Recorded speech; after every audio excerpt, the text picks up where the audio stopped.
Salam sejahtera bagi kita semua. Selamat berjumpa kembali dalam kegiatan praktik melalui tutorial online pada Fakultas Sains dan Teknologi, khususnya program studi Sistem Informasi. Perkenalkan, saya Eko Budi Hartono. Saya akan menjadi tutor pada mata kuliah pemrograman berbasis desktop pada kelas ini. Pada kegiatan praktik melalui tutorial online ini, kita menggunakan buku materi pokok MSIM 4301, pemrograman berbasis desktop, dan panduan praktikum MSIM 4301, pemrograman berbasis desktop. Perlu saya ingatkan bahwa partisipasi dan keaktifan Anda dalam tutorial online atau tuton ini akan memberikan kontribusi 40% terhadap nilai akhir Anda. Mata kuliah pemrograman berbasis desktop dengan bobot 3 SKS ini secara umum membahas tentang konsep pemrograman berorientasi objek, perancangan Unified Modeling Language atau UML. Setelah mempelajari mata kuliah ini, para mahasiswa diharapkan mampu menguasai konsep pemrograman berorientasi objek, termasuk tipe data, variabel, identifier, dan keyword, array, dan string, struktur keputusan, struktur perulangan, perancangan UML, dan langkah membuat aplikasi. Tutorial online atau tuton untuk mata kuliah pemrograman berbasis desktop diberikan selama 15 aktivitas belajar. Materi yang akan dibahas pada kelas tuton dalam mata kuliah ini meliputi aktivitas belajar 1, membahas tentang konsep pemrograman berorientasi objek.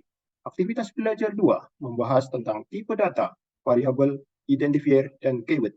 Aktivitas belajar 3, membahas tentang array dan string. Aktivitas belajar 4, membahas tentang struktur keputusan. Dalam hal ini struktur keputusan if atau if else. Aktivitas belajar 5, membahas tentang struktur keputusan. Dalam hal ini, struktur keputusan if else if atau if switch case. Aktivitas belajar 6 membahas tentang struktur perulangan. Aktivitas belajar 7 membahas tentang Unified Modeling Language atau UML, membahas tentang konsep UML. Aktivitas 8 membahas tentang Unified Modeling Language atau UML, membahas tentang perancangan UML. Aktivitas belajar 9 membahas tentang pemrograman berorientasi objek 1, membahas tentang abstraction dan interface. Aktivitas belajar 10 membahas tentang pemrograman berorientasi objek 1, dalam hal ini adalah inheritance. Aktivitas belajar 11 membahas tentang pemrograman berorientasi objek 2, membahas tentang encapsulation. Aktivitas belajar 12 membahas tentang pemrograman berorientasi objek 2, membahas tentang polymorphisme. Aktivitas belajar 13 membahas tentang pemrograman berorientasi objek 2, membahas tentang exception input-output operasi file. Aktivitas belajar 14 membahas tentang membuat aplikasi, tentang graphical user interface. Aktivitas belajar 15 membahas tentang membuat aplikasi dengan database. Secara gambaran umum, aktivitas belajar di mata kuliah berpraktik ini sebagai berikut. 1. Belajar mandiri dan tugas. A. Mempelajari skenario praktik bimbingan online. B. Mempelajari BMP MSIM 4204 jaringan komputer. C. Mempelajari panduan praktikum MSIM 4204 jaringan komputer. D. Mengerjakan tugas 1, tugas 2, tugas 3. 2. Tugas-tugas yang harus dikerjakan secara mandiri. A. Tugas 1 tentang rekaman dari pelaksanaan praktikum. Tugas 1. B.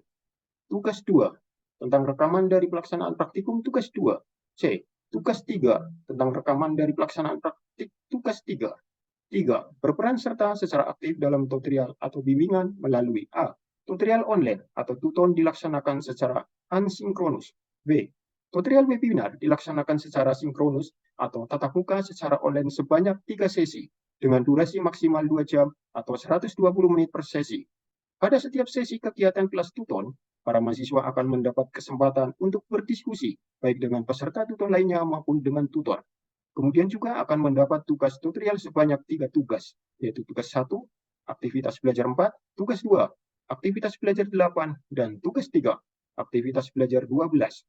Untuk itu, diharapkan para peserta tuton aktif selama 15 aktivitas belajar, mengikuti tutorial web atau web sebanyak 4 kali, aktivitas belajar 1, aktivitas belajar 6, aktivitas belajar 10, dan aktivitas belajar 14.